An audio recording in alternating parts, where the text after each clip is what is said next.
Watch these officers go from boys in blue to boys in booze. Disclaimer. Number 1. Justin Augustine. Lieutenant Rick Byron could not believe his ears. What'd you say? What do you mean you're f***ed up? Officer Justin Augustine had just told him that he totaled his cruiser because he was trying to pee while driving. We're going to go down to a drug and alcohol test down at the hospital, you and I. And you don't need all your gear, so. All right, what else do you got on you? You got pocket knife, huh? I'm done. What's going on, though? Tell me what's going on, bud. I'm done.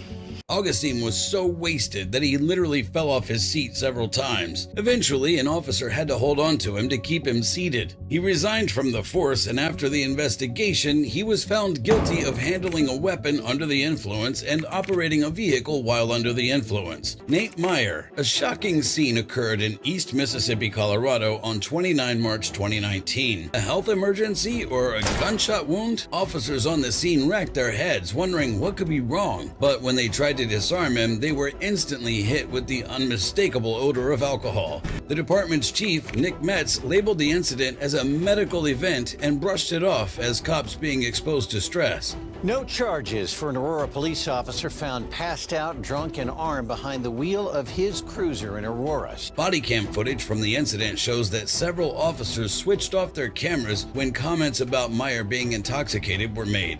Bullhead City police officer Belarmino Mino Diaz was 2.5 times the legal limit when he hit and killed Lela Williams in a drunk driving crash in Fort Mojave, Arizona. And instead of acknowledging the victim, Lela Williams, local law enforcement and Belarmino Diaz's family tried to bury the facts, allowing his family to collect thousands of dollars in donations from a sympathetic community. The family was all over Facebook, attacking the victim and her family.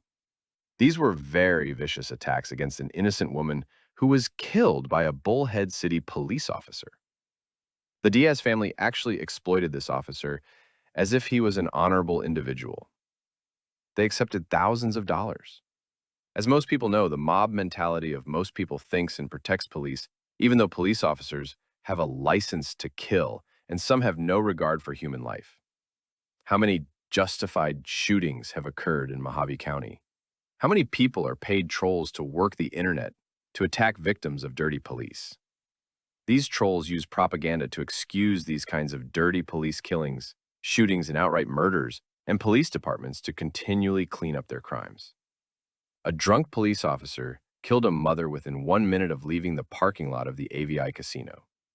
Take notice that the GoFundMe account activated by Natalie Diaz asked for a specific $75,000.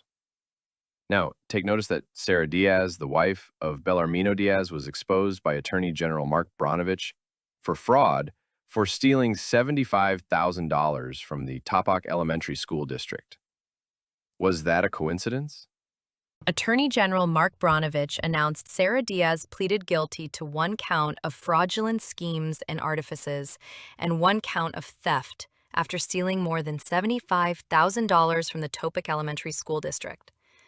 Diaz, the daughter of the former business manager of Topok Elementary School District, Kimberly Connor, now deceased, misused school credit cards between December 2008 and July 2013. Diaz used district credit cards to make personal purchases at various retailers and pay her personal bills. Her scheme was uncovered when a bank teller who knew Diaz saw her cashing district checks at a local bank branch and was aware that Diaz was not a district employee. Under the plea agreement, Diaz must repay the $75,455 to the district. Diaz is facing up to 8.75 years in prison. Sentencing is set for February 5, 2018 at 3 p.m. in the Mojave County Superior Court. The Arizona Auditor General investigated this case. Assistant Attorney General Jordan Raimondo is prosecuting this case. Here's a great question. Was any money from the Belarmino Diaz drunk driving killing of Lela Williams from a GoFundMe account used to settle the Sarah Diaz fraud fine? And also, coincidentally, Sarah is the daughter of the former Topok Elementary School District manager Kimberly Connor, which is why the nepotism and cronyism going on in these police departments should be forbidden and prohibited. But how many news articles have we read where this drunken officer was honored instead of justice for the victim? Is this a backward type of story?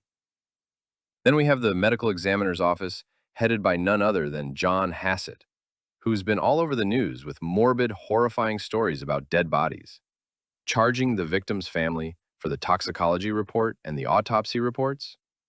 Then on top of all this disregard for a human life and excused a drunken police officer's killing innocent people, someone thought it was a good idea to decorate the crash site with liquor and beer bottles to signify the reason why an innocent life was taken by a Bullhead City police officer. Now go back to that same GoFundMe account and check out the audacity and boldness of what was posted. Mino loved everybody. He wanted us all together all the time. Everyone was always invited. Their drinks and plates were always full. And we can all see that they collected a whopping $54,460 raised. But did they turn that money over to the Williams family that Belarmino killed? Or was it given to the fine that was ordered against Sarah Diaz? Oscar Mayorga. He'd been with the department for 5 years. Here, let's just lean against my car real quick, all right? Mayorga slurred his words and explained that he was on his way to clock in for his shift. Throughout the exchange, Mayorga could barely hold himself up. Listen, in our profession, you know it's best to be honest, right? No, I know. Okay. No, I know. I took Listen, out man. these burning drills. There is a open container of alcohol in your vehicle. Have you been drinking at all today? No, that's maybe 3 days old. They conducted a breathalyzer test at the station, and his blood alcohol level was almost 5 times the legal limit. He was later charged with driving under the influence and placed on administrative leave with full pay. Sarah Mooney. Around 9 p.m. one night in November 2022, Orlando Police Department officers were called to a collision. 31-year-old Sarah Mooney, an officer with the Opopka Police Department, was the first person they met. From the first words out of her mouth, it was clear the officers would be in for a difficult night. He'd been rear-ended by the woman, who immediately told him she was a cop. Mooney had come around to his door, pulled the door open, and pushed his arm away when he tried to close the door. When the officer returned to Mooney and asked her to get her things from her car, Mooney was outraged. Why are you doing this? Doing what? I don't want you to get hit by a car. That's honestly the truthful reason. I always walk people across the street.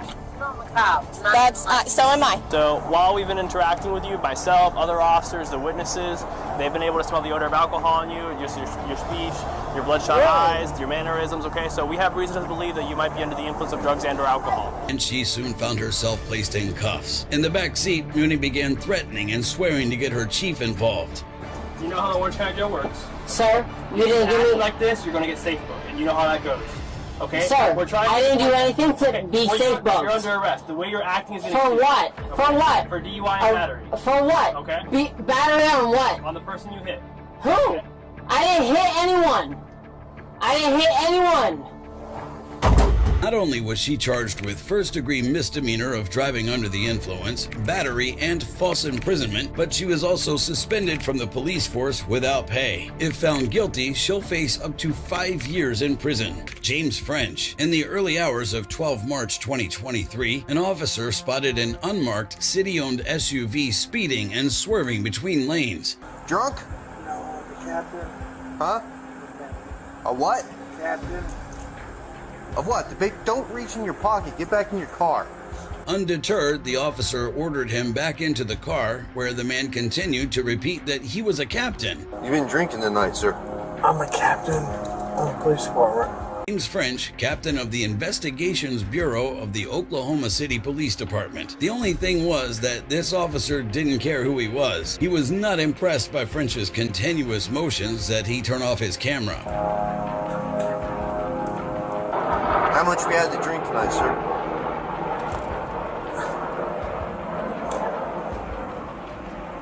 Please. Huh? I'm not turning my camera off. Yeah, we'll turn the camera off now. Thank you.